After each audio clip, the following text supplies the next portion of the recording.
Obviously, been doing this a long time now, and definitely a disappointing way to lose a football game. But at the end of the day, we didn't get it done, and we're going to move forward and focus on Georgia. I know we're excited about the task at hand. It's a great opportunity to host the #1 team in the country, and I know our kids are excited about it. So with that, I'll open it up.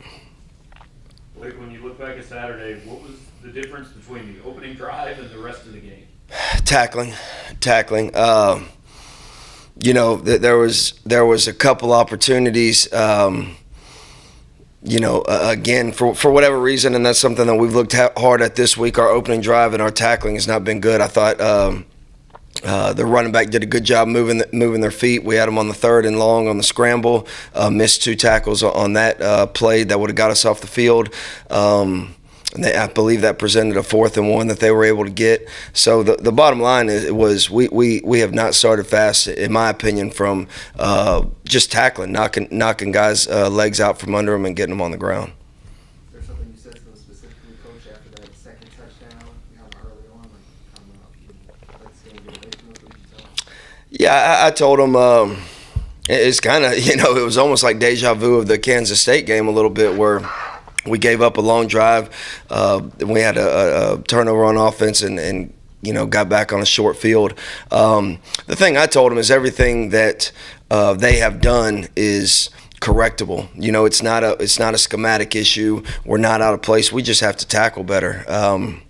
And from that point on, we tackled really, really well. So, we have a couple different things we're going to do in practice this week to emphasize a quicker start and to hopefully, get our pad level down early in the game. Like the final 3 quarters and overtime there, was that more what you want to see from this team in terms of, because I know we spoke last week about chaos and that? Absolutely. I think we ended up with, whatever it was, 12 tackles for loss, 5 sacks. Really, game of inches, a couple opportunities. We had 2 forced fumbles on sacks. So the interception that was overturned there in overtime.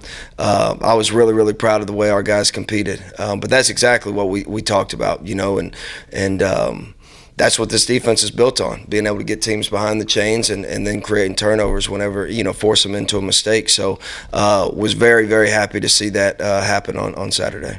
What was different about the way they responded to being down early against Auburn versus now against Kansas State? I don't think there was any difference. You look back at that Kansas State, I think it was kind of the straw that broke the camel's back there in the 4th quarter. But when you look back, I think we ended up forcing whatever it was, 6 straight punts or something versus Kansas State. So I've never, this far into the season, not doubted one bit our resiliency, our ability to bow our neck, and when things aren't going our way, I just want us to start a little quicker. You know what I mean? But I do believe that our guys, in the face of adversity, they bow their neck and are willing to fight. Blake, what's the sideline like? In the game, I think there were 12 straight punts in that game. Is it kind of resolved? What is it when you're in the midst of that and you stop them, but then you're right back out there? Yeah, honestly, you really don't feel it. You know what I mean? At the moment, it's you're living in the moment. It's play by play, and that's something that we harp on. We can't control what happens when we're not on the field. Control what we do when we get on the field. So we don't harp on what's happening with the offense. That's something that us as coaches sitting there with the players on the bench, we're not going to allow any negative talk or because it doesn't help anything. And then our guys have not done that. So again, it's just living in the moment. When to us, it's another opportunity to take the field and hopefully create a takeaway. So we look at it as a blessing. I know you said it wasn't a schematic issue early in the game. Were there any adjustments that you made after those first 2 drives that worked? There were a couple things. We tightened our middle field safety down when we noticed that they just weren't willing to throw the football. That would probably be the biggest adjustment we made. But other than that, it was really kind of what we went into the game with. I'm sorry. Go ahead. You're good. You're good. I was going to piggyback off of what you said. It seems like I noticed after the K-State game, you guys gave it a couple touchdowns early. You did the same thing as Auburn, went to that 5-2 defense. Is there something about that kind of settles the team down before you guys can make the switch back to the 4-2? It's really kind of just a feel thing, from my standpoint. There's again, it's kind of the flow of the game. But no, we don't. it's not necessarily we're going there to calm them down. It's just kind of a feel thing, how I'm feeling, at that time based off of what the offense is doing to us. Coach, looking at Georgia, you've got a quarterback in Stetson Bennett coming in who's taken it massively forward this year, just being so efficient. What have you seen from him on film, and then how do you force him into some mistakes potentially? It's going to be hard to force him into mistakes because what I've seen on film is he's like a coach on the field. They're extremely efficient as an offense, and it starts with him. That ball gets out quick. He knows where to go usually before the ball hits his hands.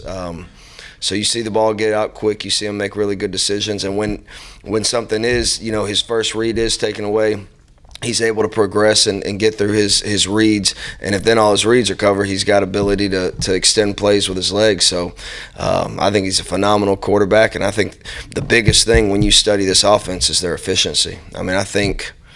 I forgot the exact numbers, but I think they have like 4 third and 9 pluses in 4 games. It's hard to get these guys behind the sticks, and I think it starts with the quarterback. I think he's able to get them in and out of the plays that he wants based off of the look that he sees, and then when the ball snapped, he knows where to go with the ball in an instant. So he's probably one of the smartest quarterbacks that we'll probably play all year, in my opinion. I think he does a phenomenal job with his pre-snap read and then, again, with his post-snap eyes. When you look specifically at their tight ends, Bowers and I think Washington's like 6'7", Yeah. or something.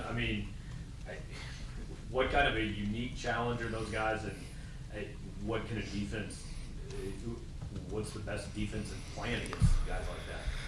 Well, we're going to find out Saturday if we got the best defensive plan. But no, those guys are nightmare matchups. I was able, when I was at Miami, we actually recruited Washington, and I remember recruiting him, calling him LeBron James. The dude is 6'7". I think he's 275 or whatever he's listed at now.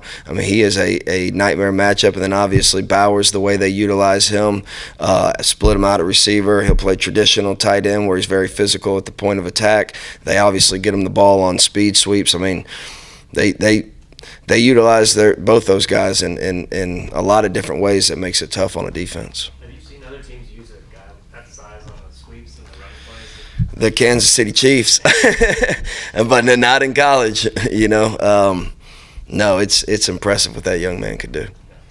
Blake, briefly looking at the other side of the ball, just even before it came to Missouri, what is it that Georgia does so successfully on defense outside of players? And then for you as the defensive coordinator, is there anything that you kind of pick up or try and take away just from watching what a team like Georgia that's been so successful defensively has been able to do? Is there any of that goes on? Yeah, it's funny you ask that. I think they're besides having really good players, they're really well coached, and the reason I say it's funny you ask that, until obviously I was in the SEC. Little backstory. So Glenn Schumann, he was the defense coordinator. His dad was my defense coordinator in college. So I've known Glenn since he was waist high. And then Will Muschamp was the guy that really got me into this business. He was the guy that hired me at the University of Texas. So the amount of respect I have for those two guys, and for as long as I've known them, I know what kind of coaches they are. But we used to, before I got in the SEC, we used to meet every offseason and kind of cross over and talk ideas. So, I've been meeting with those guys for years and have a ton of respect for what they do. Blake, Damian Wilson saw some more action when Chad Bailey went out for a little bit. What's kind of stood out with him in his second year in college? I thought he answered the bell. Up until last week, he hasn't played a ton of snaps for us. So, but I thought he did a great job. Calling the defense and making plays when they presented themselves. I was really impressed with him. Blake, seems like Christian Williams keeps showing up. For a guy that you guys got so late, has he been sort of a pleasant surprise? Oh yeah, no, he's a stud. He's been more than a pleasant surprise. His attitude off the field. You're not going to find a nicer guy. When you have a bad day, you just run into Christian Williams and he'll cheer you up. But when he gets in between those lines, he's a monster. I've been impressed with him from his leadership, from his play on the field, from his character off the field. He's been a great addition to us.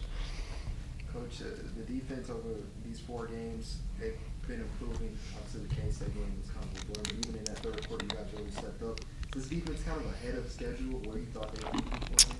I think our goal every week is to improve. So I don't know if we're ahead or if we're behind, but every single week we come out here Tuesday, we want to get better than we were last Tuesday, you know, and that's the ultimate goal. And if we do that every single week, I think at the end of the day, at the end of the season, we'll look back and say we had a pretty good defense. So, you know, and every game's, you know, independent of each other. So every single week's a new challenge. So I don't know, again, if we're ahead or behind, but I am impressed with the way they have gotten better and come to work every single week. I thought last Saturday, you know, was our most complete game. Really, the first time all season I felt like, you know, it was a complete four-quarter game from us. So hopefully we can build on that. And you know, we can't be result-oriented. That's what I told the guys. At the end of the day, we didn't get the win.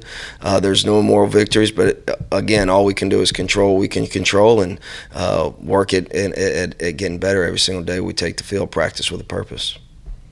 Like, Dylan Carnell seems to have taken quite a step forward this season. What have you made of his progress and his performances so far this season? Yeah, he's done a really nice job. You know, he's a guy that has a really good skill set. I think he's 6'2", 220. I mean, he can run. I mean, he's really, really fast. He's explosive. No, I've been impressed with Dalen. He's still a young guy that's still learning learning to work and get better every single day. But he's showed up on Saturdays. Coach, you talked a little bit about this earlier, but what can you just say about the way your guys have ran to the fight, especially in those games where you guys have gotten off to a little bit of a slow start? Yeah, I've been thoroughly impressed with their resiliency. Again, just their ability to block out the noise or block out what's happening, you know, at that moment in the game and just take it play by play. You know, it's encouraging to see, to say the least. But yeah, I think that's probably one of our biggest positive attributes right now is I don't ever feel like we're out of the fight as long as we, you know, have a chance. Anything else for Coach? Thank you, sir. Thank you.